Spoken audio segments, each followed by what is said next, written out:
When I say fighting in an RPG, what comes to your mind?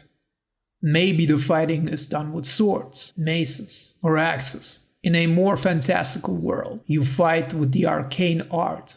In a more futuristic setting, calls for laser guns and plasma rifles. In Last Word, you fight with the aforementioned words.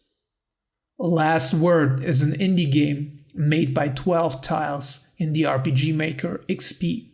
It released in 2015 for roughly $10. The conflicts in Last Word are not solved by violence, but in discussions. The person who has the last word wins, and having the final say is like a law in this world. Discussions can be seen as a somewhat complicated tug of war, but once you get the hang of it, it's a fun system. There are 3 phrases, as the game calls them: disruptive, submissive, and aggressive. All 3 have each 3 subsections, which are subtle, common, and overt. Disruptive phrases fill up your power with enough power, and only then you can use submissive tactics, and your power gauge is used up as fuel for your tact. Your tact is used up as fuel for your aggressive phrases, and your aggressive phrases are the ones that deal damage. I didn't grasp this system at first and lost a lot of discussions in the beginning because I neglected the most important element, and that's the tone of the phrases. Every phrase belongs to a symbol. These symbols represent a rock, paper, scissors system. If you choose the right symbol and beat the opponent, you then reduce their composure, and they get angrier and angrier. Composure in this game stands for defense. The lower the composure, the lower the defense. And the lower the defense, the more damage you do, meaning you win the tug of war. Winning discourse gains you experience points. These points work twofold. 1, you need a certain amount of experience points to level up, which gives you benefits in discourse. And 2, these points are added to your extra experience points. Those count as your money. You also get money from certain special events that you can unlock. Outside of combat, you have topic points that you can gossip about with the other inmates, guests. A topic point can be improved, which leads to a level up. Certain chats, item descriptions, or even story points cannot be engaged with the topic point level that's too low. The topic spoken about is chosen by you in a special menu. This menu shows you who you already talked to about the specific topic. You also have a skill system. Skills can be bought from a servant and the cat. However, a skill needs a certain amount of bow ties to be equipped, and you've got a limited amount of those. You win bow ties in certain exchanges, and you can also buy them from a cat. Why the bloody cat is a vendor, I do not know, but it's quirky, like the rest of the game. At first, this system is very novel, and Last Word feels like a detective game. You find clues, open up new topics to discuss, and find out things about the other guests. All in all, decent system, right? The problem with this system is that it gets repetitive as soon as the novelty wears off. You see, as you grasp how the system works, the characters become dialogue dispensers, and then the gameplay feels like busy work.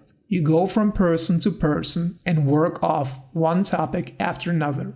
The other problem is that if a topic reaches a new level, it becomes automatically selected in your menu as the new topic, and therefore it's the new topic spoken about. But what if you wanted to finish the last topic?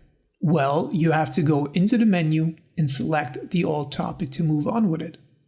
I guess I jumped right into the middle of it. Let's rewind and say you want to start the game, and all of that jazz sounds overwhelming. Don't worry, there's a help function at the save points of the game. You can use that function to learn more about the gameplay, which I can recommend because not everything is explained. There's also a lengthy tutorial at the beginning of the game that teaches you the basics. The cool thing about that is that in universe, it's your character who's teaching another character the basics. But what is the beginning? Who are these characters? What is going on? Well, that leads me to the story. I will make this segment short because I don't want to spoil too much.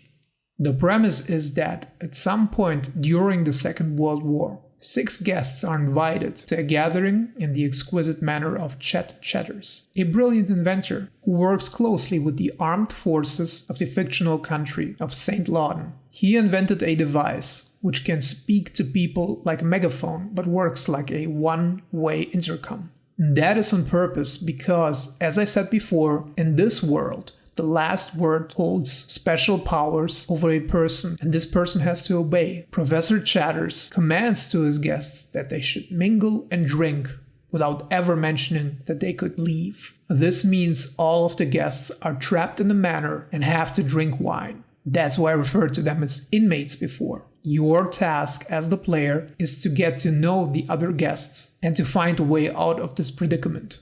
The game has only one location the whole narrative takes place in. That gives the narrative the quality of a chamber play. I'd say the narrative is secondary. The characters are much more important. Some of them have arcs, and others are walking character tropes from beginning to end.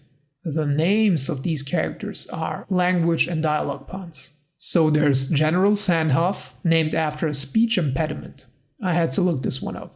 And then there's Seymour Seymour, with a last name that refers to his shyness, and he's the character you teach the basics to in the beginning. And last but not least, the main character, Woody Gossip, a young, classy and sassy, dry-witted photographer lady. But my favorite character was Holden McCall. He covertly flirts with the main character while never losing his charm or tact. He always has a quick comeback while never being insulting. He's a professional boxer, and he's a dog person. Clearly the best character, with an equally great character graphic. Which brings me to the graphics. The character sprites are just silhouettes of a single color and one detail, like a bow tie or a mustache. They're easy to read and have the same color prominent in their character art. I call it character art because they're neither portraits nor busts, but, well, big character artworks.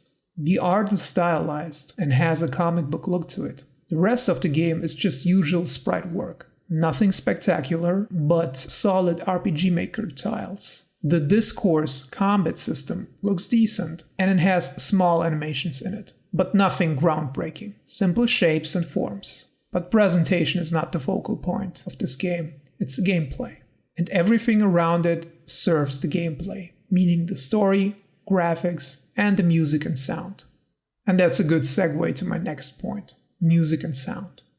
The first thing you'll notice is the grunting or barks of the characters. Every character has a certain sound that they express.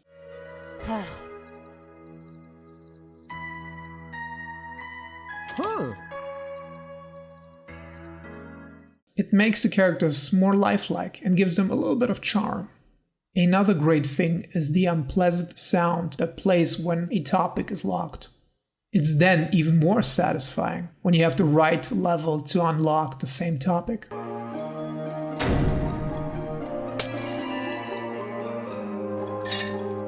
A breaking glass sound is played, and it feels like you have broken a seal. The sound design within the discussions is decent as well. The level up sound is very prominent and pleasant to listen to. But nothing compares to the music. It's inspired by classical music. Oftentimes, the classical waltz was inspiration in tempo and style. This gives the soundtrack a lot of class. Great pieces are the discussion theme and their victory theme. This brings me to my verdict. I hope I could give you a good overview of what kind of game Last Word is. I would say it's a rough diamond or a good prototype. It needs work in all departments but gameplay. However, it also is an important game, I would say. This discussion system can be used in other RPGs as an alternative to fighting. Imagine a developer wants to give the player the choice between a classic battle system and speech-based combat.